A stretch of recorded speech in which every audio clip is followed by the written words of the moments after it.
छत्तीसगढ़ का स्पेशल फरा बनाने के लिए हमने एक बर्तन में पके हुए चावल या कुक्ड राइस लिए हैं।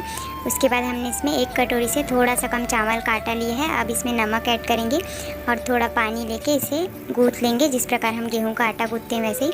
अब हम दोनों हथेलियों में तेल लगाएंगे। उसके बाद इसे हम आकार देंगे पतला पतला।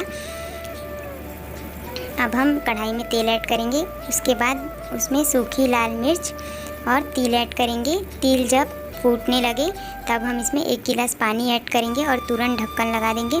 फिर हम तुरंत ढक्कन खोल लेंगे।